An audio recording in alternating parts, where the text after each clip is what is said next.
Welcome to Seasoned. I'm Marisol Castro. And I'm Jungle Jack Chef Plum. We love a good day trip. And who doesn't love animals? Connecticut's Beardsley Zoo has always held a very special place in my heart.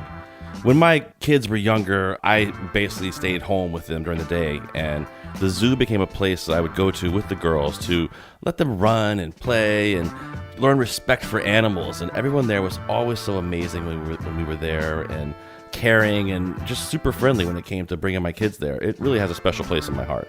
So we wanted to share this special place with you too, and learn some interesting things about animal diets at the same time. The Beardsley Zoo is home to 350 exotic animals and wildlife, and their caretakers prepare more than 200 individual animal diets each and every day. That's a lot of food: meat, fish, mice, fruit, veggies, worms, insects, and biscuits. In this hour of Seasoned, you'll hear from Jim Knox, Curator of Education at the zoo, along with zoo educators Chrissy Shore and Jen Farrell, and animal care specialist Chris Barker.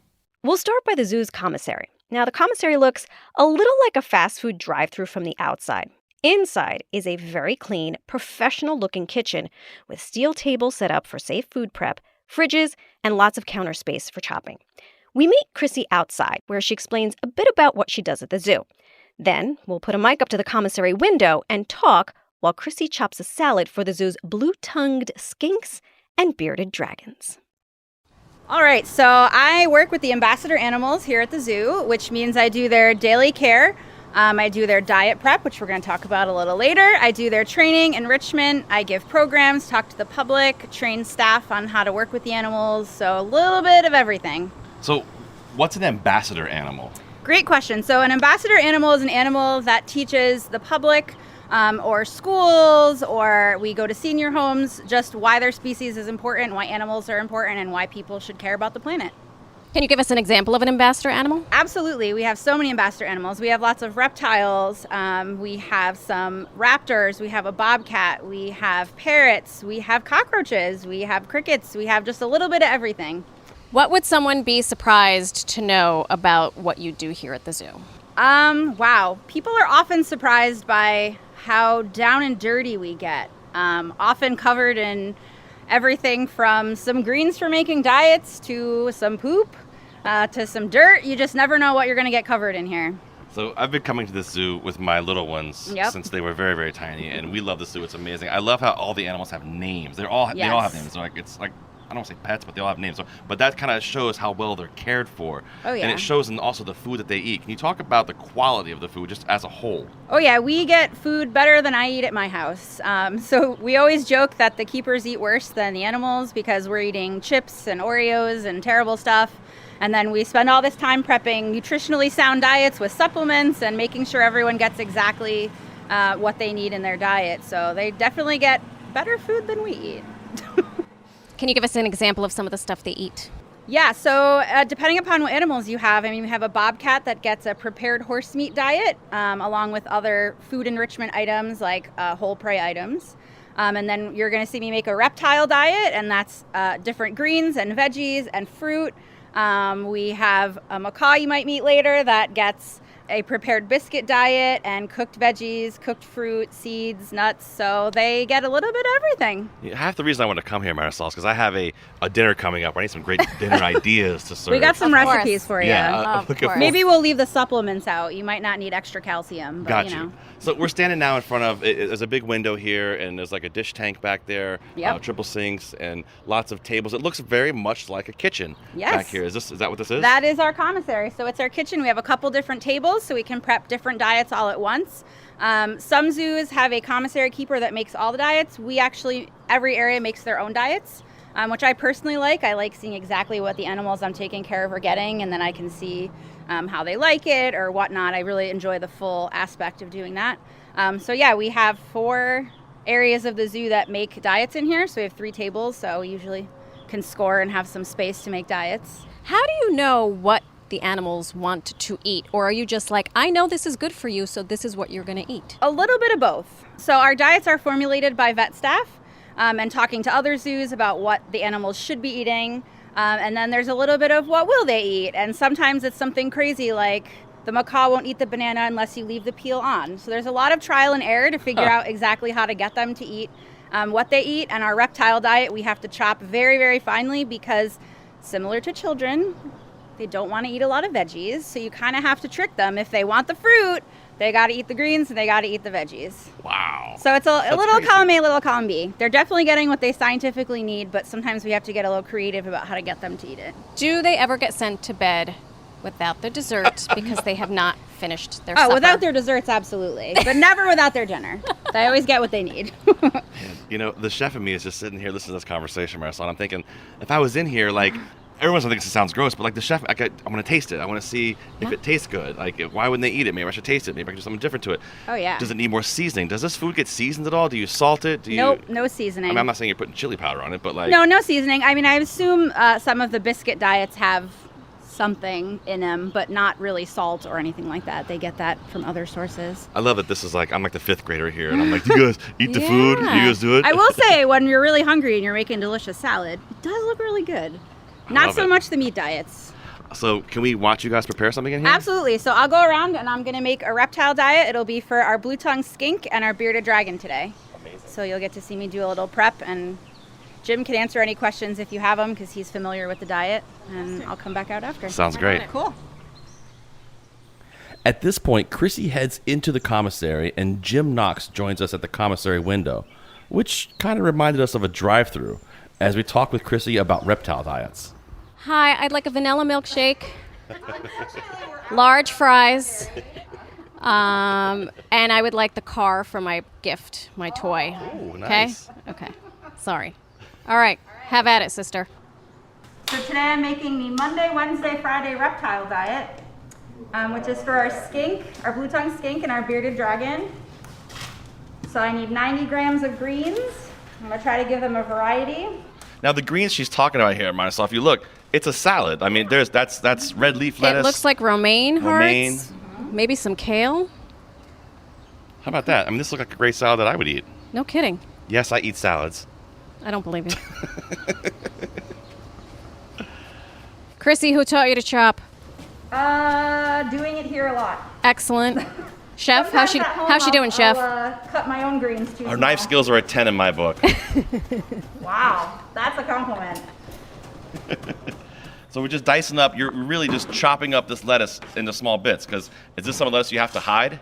Well, yeah, I mean, wouldn't you eat just fruit if you could? So I'm trying to make sure they get a little bit of everything. Absolutely. Remind us again what creature this is for. This is for our blue-tongued skink and our bearded dragon. Now, Jim, can we ask you, the blue-tongued skink, is this a large animal, small animal? He's a pretty big lizard. He is about 22 inches long, so he's a stocky-bodied guy, and they're native to Australia, New Guinea, forest dwellers, omnivores. So this is he's going to be very excited about this diet. So he'll like this a lot. This is delicious for him. But will. how big is the portion size on something like this for him, being the size that he is? Chrissy can tell you in terms of actual grams. This is my creative way of saying I don't know. So you guys are gonna have to edit that, but at least I have cred, right? At least you guys say he knows. He's just. He's gonna get 70 grams. Thank you, Chrissy. And then he's gonna Save get me. extra fruit. So skinks need a little more fruit than bearded dragons. So after I make the salad all together, I'm gonna add fruit to the skink so he gets the fruit he needs. Interesting. I mean, there's a whole tub of stuff to chop up here. This is a lot of knife work. Have you guys ever heard of a RoboCoop? I mean, we get good with knives. And I have some cooked veggies. I already cooked them, so we didn't have to sit in here and wait. So you said you had cooked veggies. Yeah. Now, how do you could just steaming them, just boiling them? What do you do to them? We steam them in the microwave, Okay. basically. What are you slicing right now? We have sweet potato and carrots. Excellent. So we just cook them up so they're a little softer and easier to eat. I mean, this is a super healthy diet here. Very. Absolutely. And I would, full disclosure, I would eat a salad that contains all of these things. Yeah. I think most people would. I mean, it looks delicious. I would definitely eat this as well. My question is, though, it's not like these blue-tongued skinks have a microwave out in the wild. Correct. So why do we microwave the vegetables? Well, we can't exactly replicate what they would get in the wild, so we're just doing our best with what we have. Okay. And so sweet potato and carrot are pretty hard, tough veggies, and we want him to eat it, so we're trying to make them as palatable as possible. That's great. And now you're getting after a kiwi. Yep, I'm doing a little bit of fruit, And an apple. just to give them a good variety. And the same thing, I'm going to chop it up really small for them. And everything's being weighed on a scale right there, so we can get the perfect amount of food. Is that the idea? Yep. Absolutely. You don't want anyone getting too chubby off salad. That would be tragic. Far be it from me to know how a blue-tongued skink eats, but what is this process? Do you put it out in the middle of a habitat? Yep, so he has a little habitat, and we put it in, there's 2 bowls here, so the flat pan is his. And actually, his favorite thing to do is lay in it while he eats it. He loves to scatter it all over his habitat, so I always joke I make the comfiest salads. He just has to climb in. You know, it's very similar to how I eat chicken wings. I put them in a kiddie pool, I lay down in them. Perfect. That way I can just eat them and toss them. Excellent. So I'm cutting up a little bit of red bell pepper, which I'm calling enrichment for the day for them. It's just a little extra veggie, make their salad look a little prettier. And fun fact, bearded dragons love red food. Weird. And our bearded dragon is not very good at eating her salad. Oh. So I often try to trick her a little by putting some red on top so that she might give it a see. little try. You said this is enrichment, so Yes. that means you're adding like something different. It's something different that wouldn't be in there yesterday. Yep, and we do all kinds of enrichment. Food enrichment is just one type, but that's the type we're doing right now. Okay. That's So really now the interesting. salad's done, I'm gonna weigh it out so that each animal gets the proper amount. So it's a giant bowl. Looks like a big dog bowl to me, or a big Yeah, stainless it steel does. bowl. It does. Mixed It up looks chopped like- lettuce, carrots, a little bit of that sweet potato in there, weighed out on the scale into a smaller bowl, which is, I'm guessing, the food dish. Yep, this is what'll go in the habitats with them. Let's see if I did my math right. Close enough. We'll buy that for $1. Yeah. That's great. I mean, it actually looks like a great salad that you would get at like It looks like a chopped salad. 11 Madison Park. This looks great. I think Yeah. she's almost there. She is 1 red bell pepper away from a Michelin star. Well, now we just need a little extra fruit for the skink since he needs extra. Oh, a banana. 10 grams perfectly. It's almost like I do this every day. Fantastic. Listen, when you finish up here, I need some help this weekend at work. So if you want to come over, I would love that. It'd be really fun. this looks amazing. Well, thanks for showing us this. This is fantastic. Absolutely. How many times a day do they eat? It depends on the animal. So our reptiles only eat once a day. In fact, our blue-tongued skink and bearded dragon both only get salad 3 times a week. The other times they get meat items, so usually bugs. But today's a salad day for them. So. What kind of bugs would it be? Well, it depends. They could get earthworms, they can get crickets, they can get mealworms, superworms. They can eat some kinds of roaches. So. It depends what's on sale at Costco. I guess so, right? What they can get in bulk from. Yeah. Yeah. Wow, that's a great looking salad. I'll have that. Marisol, you can have the worms. I mean, you might have to fight the reptiles for it. That was zoo educator Chrissy Shore. Later in the hour, 2 of the smartest river otters you'll ever meet. I'm Marisol Castro. And I'm Chef Plum. Coming up after the break, we'll go inside the commissary with Jim and take a quick tour of the freezer before spending more time with Chrissy and a macaw named Newton. Is she posing right now? Oh yeah, 100%. No, She sir. knows she's beautiful and she can tell that attention is being paid to her. Are you secretly her agent? Oh yeah. This is Seasoned, the Wildlife Edition. We'll be right back.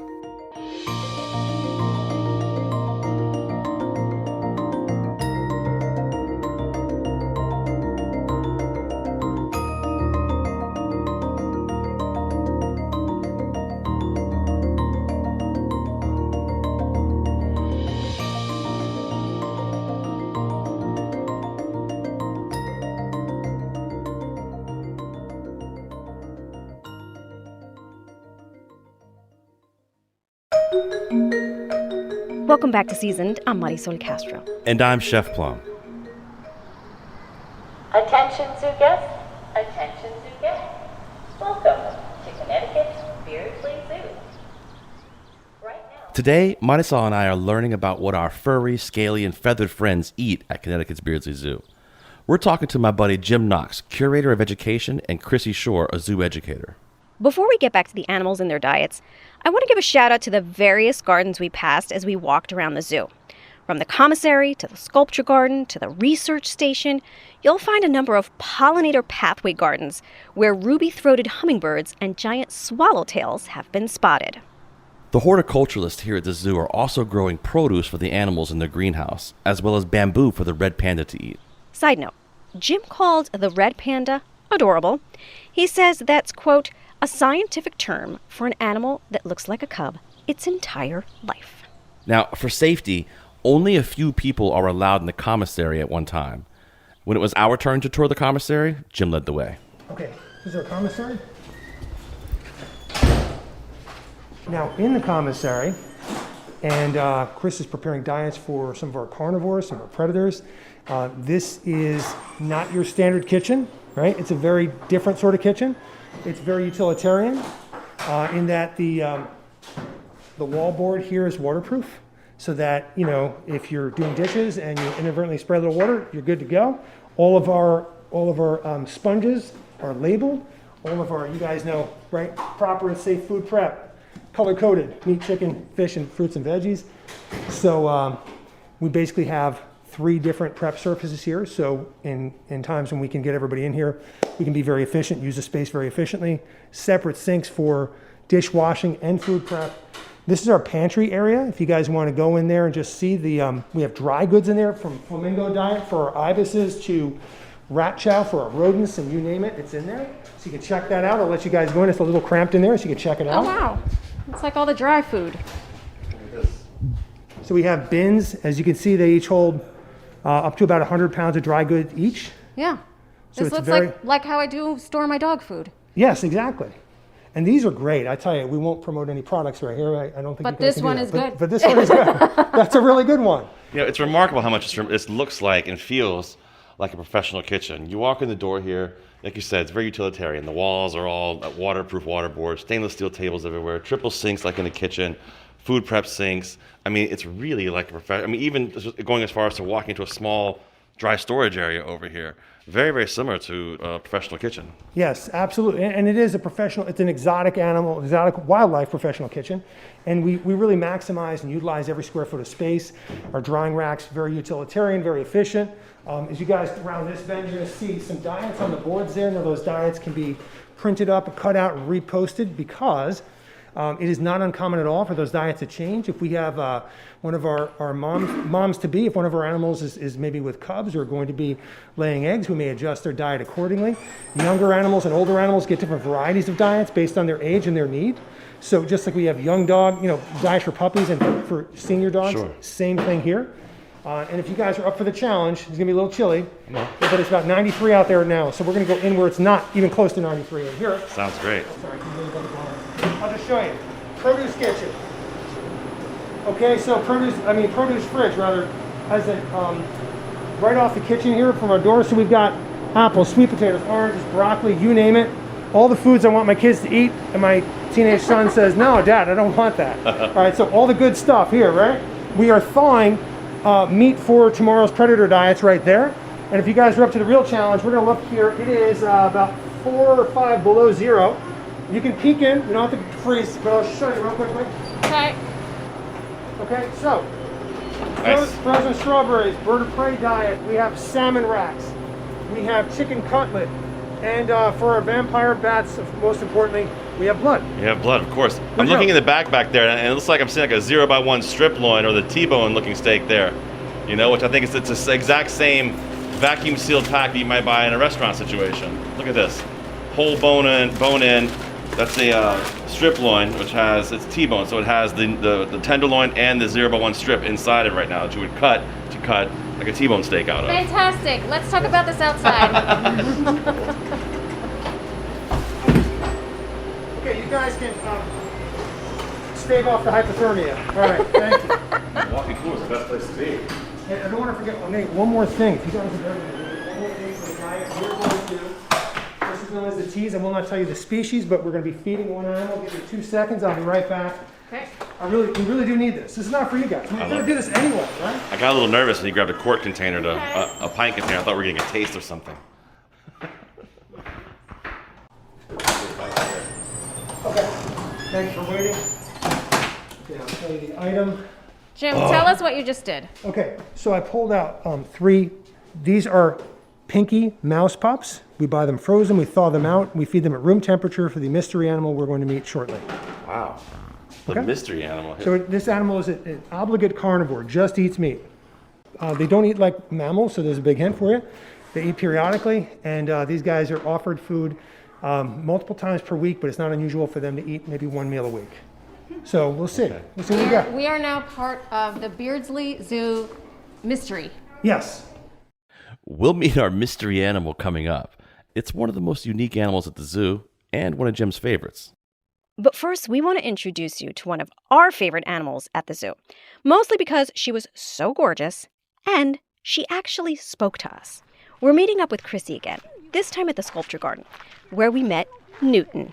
Jim makes the introduction. Newton is a blue and gold macaw.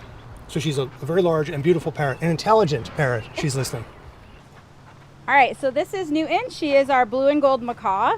And they have very strong, powerful beaks. They can crack open Brazil nuts, so they're very strong. You don't want to mess with them. She's getting closer and closer to me because she knows I have a treat cup in my hand. So I'm going to ask her to say a word in order to get a treat. Come on, Newton. She's a little distracted. Let me try one more time. Good girl. So now she's getting a peanut, which is very easy for her. She likes to hold things with her feet and then use her beak to open them. And she will not even eat the peanut skin. So despite having this big, powerful beak, it's very, she's able to really manipulate things very intricately. So she's going to drop the peanut skin because that part's not good. And she's just going to eat the flesh of the peanut. Let's see if she'll do an almond after she's done with her peanut. And like I said, they can break Brazil nuts, which are really, really thick, tough. But you know, we're also capable of cooking gourmet meals, but how many of us would rather go sit at a restaurant and have delicious food put in front of us? So Newton does not like to break her nuts, but we'll see if she will break an almond. She might. There you go. Good job, Newt. And it's like it's nothing. Very easy. So these guys are pretty tough, formidable creatures with those strong beaks.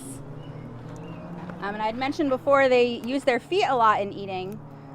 So we've learned about this bird in particular. She doesn't like to have sticky feet. So if we're giving her some sticky fruit, she prefers it with the peel on so that she has something to hold on to and her feet don't get gross. She's very much a diva. How big is she? She is just over a pound, so not too huge, or a pound and a half, but she could hurt you. They have really long tails. You guys can't see her, but she's very brightly colored.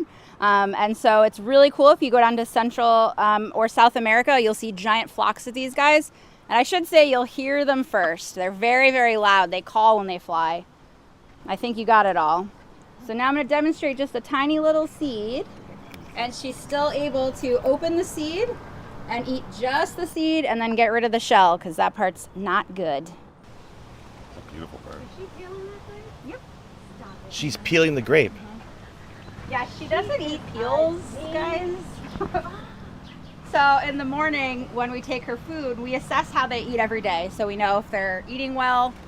And it's hard to re-weigh, like if it's just dry food, we'll weigh it. So then we know they ate 20 grams or whatever. But if they get a really complex mixed diet, it's a little harder to weigh things when they've been sitting out all night. So in the morning, you take her bowl out and it's just skins. Like it's like apple skin and a grape skin and sweet potato skin. There you go, sweetie. She takes that from you so gently right out of your hand. She does. When it comes to food, she's very food motivated, so she's very gentle, but she can deliver quite a bite when motivated to. But I mean, who bites the hand that feeds them? You know? Done. Nicely done. So these are all from her diet. I didn't want to make her chubby. She's also loving the attention. She's like, yes, I am beautiful. Please take my picture. Look at me. How old is she? She's in her mid-20s. Parrots can live a really long time. These guys can live like 50 to 70 years. So that's why we usually, one of the many reasons we say they don't make great pets. If you get a parrot, you have to really write them into a will. They really do bond with one person in particular, typically.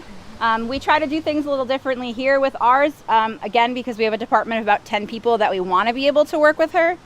So she's not supposed to bond with one person in particular. So she's lucky. She has a whole lot of people she gets along with well. Is she posing right now? Oh, yeah, 100%. No, she sir. knows she's beautiful, and she can tell that attention is being paid to her. Are you secretly her agent? Oh, yeah, absolutely. 100%. Did I not say that in my job What kind of title? commission are you getting? Because Yeah, not enough. But it's okay, because they're worth it. When they're grabbing food in the wild like this, is she gentle the same way? Like I would say taking so. off the I mean, plant, you don't or- have to be forceful unless you have to be. Why expend more calories getting food than you need to? The dexterity of the jaw. It's I know, incredible. it amazes me how strong their beaks are to break nutshells, but then how gentle they can be to just open a little seed. I mean, I couldn't open this seed and not totally mess it up. Be a great bar trick, though. I know, it would be. Newton doesn't go to many bars, just a couple. She is of age. Now- she doesn't look it. How does Newton drink? Because now we've seen her eating. Like, how does she drink? She usually sticks her face in a bowl of water and just kind of licks at the water. They don't drink often, but when she does, she'll drink for a little while. Often macaws, she actually doesn't do it much, but a lot of times macaws will put their food in water and then eat it. We have an African gray that likes to make stew, we call it, because you come in the morning and there's nutshells and all sorts of stuff in her water. But Newt doesn't do it too often. Is this the only thing she eats? No, she does get nuts and seeds. She gets fruits and veggies. And she also has a biscuit. It's just formulated for parrots, so it's got all the nutrition she needs. And her favorite treat, she would do anything for it, is actually hard-boiled egg. Wow. So these guys are technically omnivores. As adults, they don't need too much of the protein, and then they get that from the biscuit. But every once in a while, someone has some extra hard-boiled egg, and they're like, do you want it? I'm like, I know some parrots that would do anything for that. It just seems so wrong that a bird's eating a hard-boiled egg. Yes, but we eat mammals. True. That's a good point. That was Chrissy Shore, zoo educator at the Beardsley Zoo, and Newton, a very photogenic blue and gold macaw based in Bridgeport.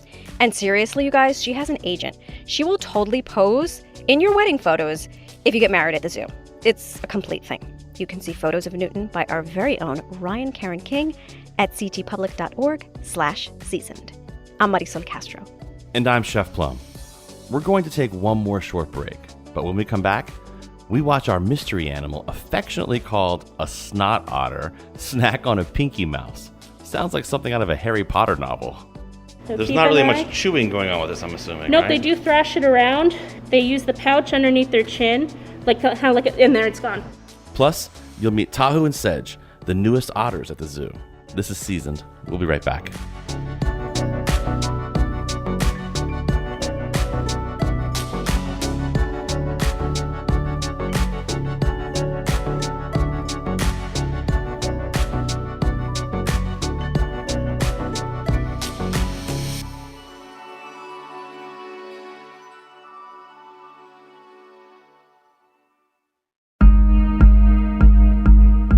Welcome back to Seasoned. I'm Marisol Castro. And I'm Chef Plum. Marisol and I are day tripping at Connecticut's Beardsley Zoo this week, talking with Curator of Education Jim Knox and the team about what animals at the zoo eat. So far, we learned about reptile diets from zoo educator Chrissy Shore, and we spoke to Newton the macaw, and she spoke to us. We also watched her crack nuts out of their shells and peel the skin off a grape. That is an impressive party trick. Next, we head to the research station where we'll talk with zoo educator Jen Farrell about an eastern black rat snake, as well as one of Jim's favorite animals at the zoo. We'll finally get to see who's getting the pinky mice in the container we've been walking around with. But first, Jen introduces us to Buzzer. So we're just giving Buzzer, this is our eastern black rat snake. We're giving him his dinner right now. He's getting some rat pups. He's actually coming out of breeding season, so usually around late spring and summer is breeding season for them, so he hasn't been quite hungry, but as of late he seems to have regained his appetite right now. Does he normally get right after it? Or Sometimes, yeah. So usually one way we can tell is snakes will do a little bit of an S shape with their head. So that's usually a good symbol that they're about to strike at something. But right now, he also had just shed earlier this morning. You could see there's a little bit of scales left over right at the top of his head. And we're not going to go that way. But yeah, they will S up their head to strike at their prey, and he ate just about 4 rat pups right now, but I think he's looking for a break. Maybe he's looking to shed some of those scales remaining. What you're feeding him, you said you're calling them rat pups. Rat pups. So he's getting So basically they're small baby rats. rats. Right, smaller Yep. rats. And he is a rat snake. These guys actually are native to Connecticut. So these guys are actually really good luck. So owls and snakes are really good luck to farmers, particularly when there are rats and mice trying to eat the grains and all the crops. It's good to have these guys around. They're kind of instant natural pest control. And how often will he eat? Once or twice a week, or is it? He every eats day? Once every 2 weeks or so. So they don't need to be fed that much. They're reptiles, so they usually get their heat energy from an outside source. So the sun, we have UV lamps, we have heat lamps.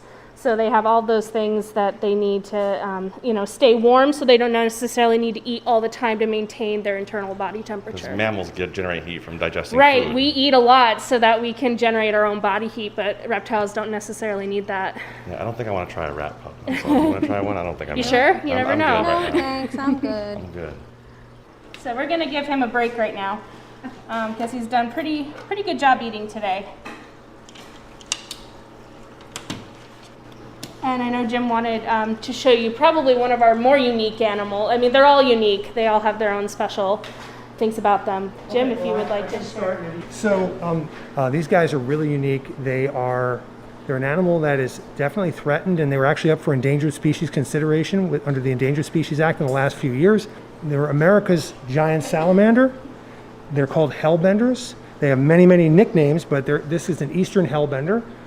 And when settlers encountered them 150, 200 years ago, they said that they were creatures from the netherworld, and they were hell-bent on going back to that other world. They said they were so prehistoric and so outlandish looking. But they're giant salamanders that offer to teach us an awful lot. For one, they're one of the few animals in the world that display a process called autotomy, which means they can grow back sections of tail or limbs. So if they lose a limb, they can grow it back with digits, functioning digits. That's one of the reasons that medical science is studying them. In terms of our work with them, we're looking to hold these guys for potential release in the wild here in the Northeast. So we're working with other zoos like the Akron Zoo and the Buffalo Zoo, so that if these guys get called up to the majors, they're going to go out into the Susquehanna River or the Allegheny River in western New York. But for now, they're here, and we're happy to have them. We started raising them at about 4.5 inches. Wow. And now they're close to 20 inches. So this aquarium we're looking at here, it's quite large. How big is this aquarium? This aquarium is about 300 gallons in volume, so it's a very large aquarium. And we have a chiller on there, so if you want to read the temp off there, Plum, you can read it. Yeah, it says 55.6 degrees. They like cold water, huh? They do. They like cold, aerated water, so if you guys were finding them in the wild, you would find them under pristine conditions. You wouldn't find them in a warm, muddy river. You'd find them in pristine conditions, so they really... If you dam a river, if you cut down the trees on the banks, if any pollutants are introduced to a river, these guys are so sensitive that you'd see their population plummet, and which is not good for them. But in terms of study, we know that they are environmental indicators. They're amazing creatures. They're, as we say, they're positively prehistoric. We just think they're awesome. I guess we get to see what they eat. Yeah, so Right. do you want to try, Jen, or you want? Yeah. Sure, we can give it a shot. Primarily in the wild, these guys eat crayfish, so 90% of their diet will compose of that, but they can eat the insects, they'll get earthworms.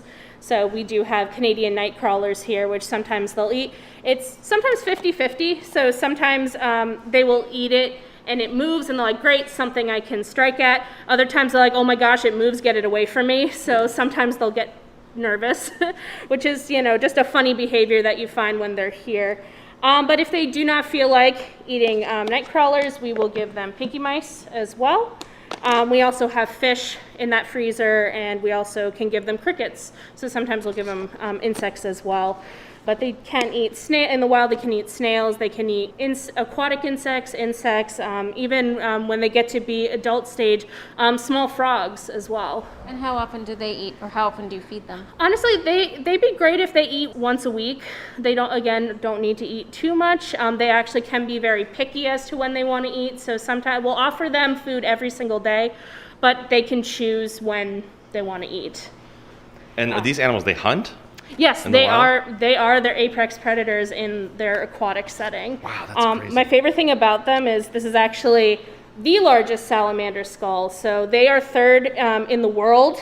This is the largest in the world. This is the giant Chinese salamander skull. So they are the biggest in North America, but what's cool is they have a double set of teeth right underneath. So they have a pretty tricky way to hold on to their prey. We have, as far as we know, all three came from the Buffalo Zoo. So we do have one male. So the male is actually underneath this rock, and he's actually doing exactly what he would do right during the season in the wild. Is the males actually, scientists have found every year when they do migrate back to their breeding grounds, they are very rock loyal. So they have found the same hellbenders under the same rock year after year when they breed. It's really fascinating. So what the males do is they like to scout out a rock that they call home. If a female will come and lay eggs, she'll lay the eggs and he chases her off. He says, okay, you did your part, move on, and I'm gonna guard the eggs until they hatch. So really interesting role reversal right there. So they will find a rock, and right now he hasn't been too keen on eating. These two over here, we have the one that you're seeing right now, that is our female. So the male here, I call him Tux, so short for tuxedo. If you look underneath his flat head, he has a nice little white bow tie. So I thought he looked rather dapper, so I thought Tux would be a fun name. This girl over here, I call her Moonstone. She reminds me of Moonstone Beach. If you've ever been to South County, Rhode Island, Moonstone Beach is a really cool place, especially if you are a geode person, so great rock hunting over there. And because they're camouflaged, they look like rocks. They're flat, they're round. Oftentimes guests will come in here and they'll say, why do you have a tank with nothing in it? And it's just because their camouflage is so good that they often miss them. We'll encourage people to take a second look. And the one in the back corner behind her is the one that has the most markings, and that actually is our best eater and the biggest hellbender in the tank right now. I call him or her because right now that is our unknown. We do not know whether this one's a male or female, and right now I call them Galaxy because they have kind of a Milky Way kind of pattern to them. Definitely a great band Yeah, name. isn't it? It's a terrible. All right, get out second there. hellbender. All right, well, we'll see if they want to eat, so we may have to push over towards the trout tank. So they're called Eastern Hellbenders, but they can be called Snot Otter is one of our other affectionate, nicknames for them.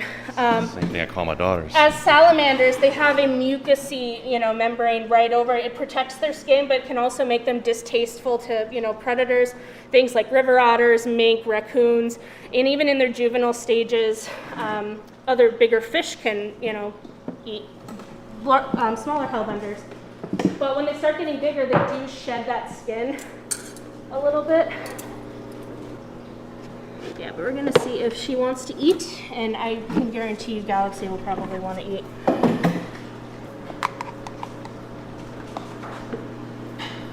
They did have 2 pinkies yesterday, so. This is what I want to see. Come on. What's also really cool is they do have photosensors all over their body, so they can detect light changes really easily, even though they don't have great eyes. Can you describe what you're doing for us? So I'm just kind of wiggling the pinky mouse around just to mimic a little bit of motion, a little bit of movement. They will feel that vibration and they will see the change in light. So as the shadow kind of passes over their body. And what we're looking for to happen, will she just grab it with her mouth? That he did. So this one will. He's usually pretty keen on eating. He's right underneath her. So she might move out of the way. There we go. And then he's going to quick suck it up. So in the blink of an eye, 1, 2, 3. So cool. So There's keep not really an much eye. chewing going on with this, I'm assuming. Nope, right? they do thrash it around. They use the pouch underneath their chin, like kind of like in there. It's gone. So Yeah. like a little magic trick. That's so cool. Yep. Let's see if. Yeah, and if she doesn't feel like it, that's okay, and that's all right. So you literally have it in a long pair of tweezers, yes, putting it down right in front of their face, bouncing it around Yep. kind of so that it looks like it's jumping, it's moving in the water. So it's something that they want to attack and eat. Yep. And if they don't want to, that's perfectly fine. They did have a big meal yesterday, so like I said, if they even eat once a week, it's been a good week. They're Yeah. maintaining their Okay. body weight. So Great. That's pretty good. Thank you. That was very cool. Oh, you're welcome. We promised you'd meet 2 incredibly intelligent otters, and here they are.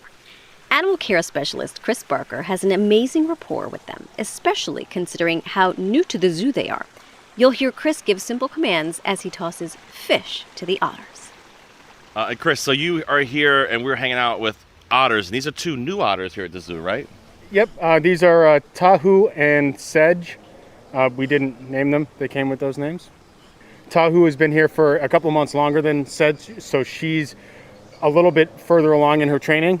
Sedge has only really started training with us last week because my partner was out the week before, so it's easier to try and start the training solo, so one of us would feed one of the other otters and then somebody would focus on feeding Sedge, so that way he could start learning the behaviors before we try to feed them together. Awesome. Well, our whole show is about food. We thought it would be great to see what animals eat. What are we feeding Tahu and Sedge today?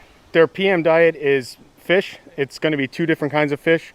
Today it's capelin and then herring, which are actually smaller than I've ever seen herring before. Okay.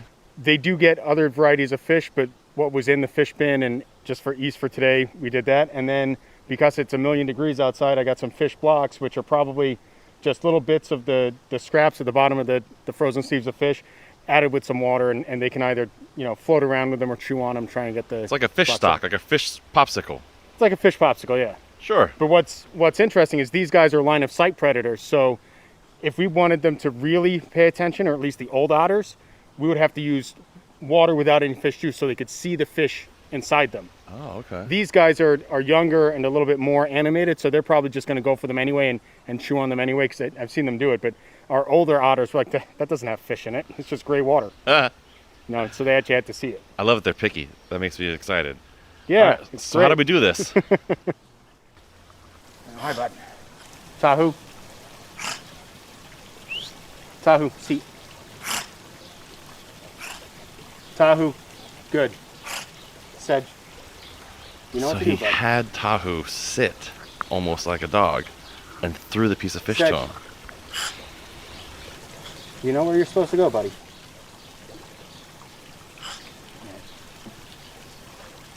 Good.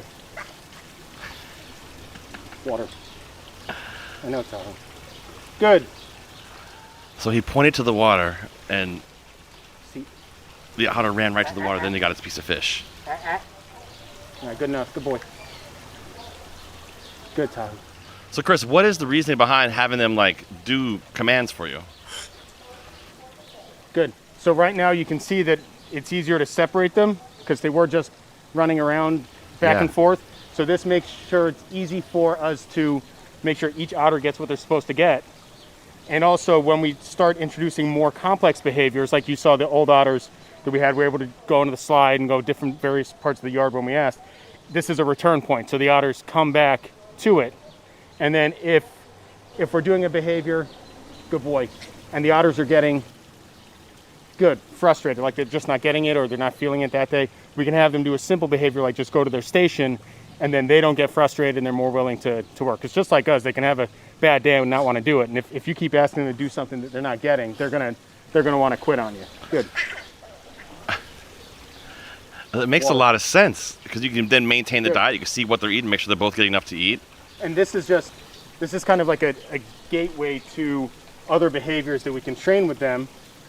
This helps us. They see us every day. They participate in this training with us that is almost always positive. Yeah. So then if we do other training with them that may take a little bit more patience on their part or a little bit more trust of them with us, like if we're doing training with them, to receive injections, whether for vaccinations or if we have to do a vet procedure on them, they understand that the one time that it hurts is not the norm. Gotcha. Seat. Good. So when he says seat, the otters actually go back to the little stone that they're sitting on. Good. It's actually not the verbal. It's the hand signal. The hand signal. Gotcha. Water. Good. Sedge, buddy. Good. I mean, Tahu is missed 2 so far. She said 2 Well, drops. until, That's great. Until we introduced Sedge to the exhibit, she didn't catch them. Really? So I think that extra little bit of competition really upped her game. Good. Like she wouldn't catch it, bounce it right off her nose, and she wouldn't. Water. Good. I'm curious to see how they get the fish popsicles. Well, that depends on how readily the block wants to come out of the deli container. It'll probably pop right out. It's so hot out here. Good. Now, Chris, as fun as these animals look, and they look all sweet and friendly and nice, Good.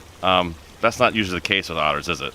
Otters are not normally aggressive or dangerous towards humans in the wild. There are exceptions, and from what I've heard of people being, quote, attacked by otters, it was actually in Florida, which makes a whole lot of sense because one of their only aquatic predators, the alligator, also lives in Florida. So if they see an alligator swimming along, what they're going to want to do is try and move that alligator along out of the way by swimming up to it and nipping at it, which is what they did to these swimmers. Wow. Good. But yeah, you don't want to ever try and catch these guys. They're very, very loose in their skin.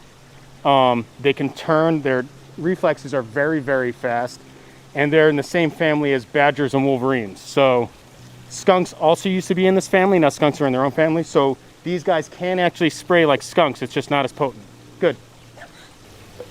The whole process of feeding for these guys has been just standing here and tossing them pieces of fish as they go to their spots or go over into the water. It's pretty remarkable to see. All right, guys. That's it for that. And then we'll see about getting the fish. Now, I want to see if they can get that fish popsicle. All right, so you heard Chrissy talk earlier about enrichment. This is another form of enrichment they do. Okay. So they don't get the fish popsicles every day. This is food-based. It's also tactile, so they're going to have to manipulate it. And I don't know if we've ever thought about considering using temperature as a form of enrichment, but certainly an ice block on a hot day counts as, something a little different. And you hear other facilities, and we've done it too, where maybe animals that don't normally see snow or ice, we will give them snow or ice just so they can experience something different. Right. All right, guys.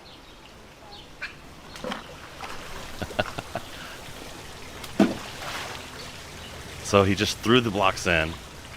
They're searching for it. They're finding it and trying to figure out how to manipulate it, how to move it around, how to use it. It's like getting a new toy. Every time I look at this enclosure, I just think of like the Lost Boys and Peter Pan.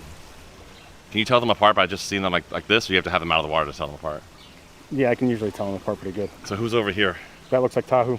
So Tahu has figured out and got a spot for it. That's so funny. Chris, thanks for showing us that. We appreciate no problem. it. That was awesome. No problem, guys. You just heard from Chris Barker, one of the animal care specialists at the zoo. Before we go, we've got great news for curious kids. The Beardsley Zoo is free.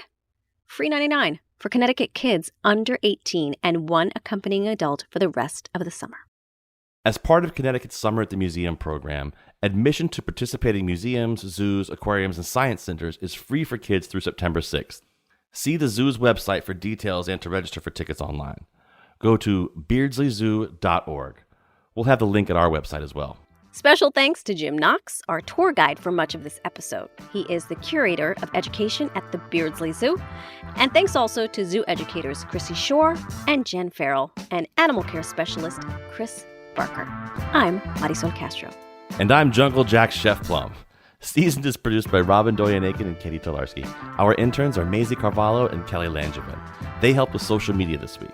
Visuals journalist Ryan Caron King captured many photos of our zoo friends. Make sure you check those out at ctpublic.org/seasoned. Thanks for listening, everybody. When you get to the zoo this summer, say hi to the otters for us and book some time with that diva Newton. See you next week. And I'm keeping the name Jungle Jack Chef Plum.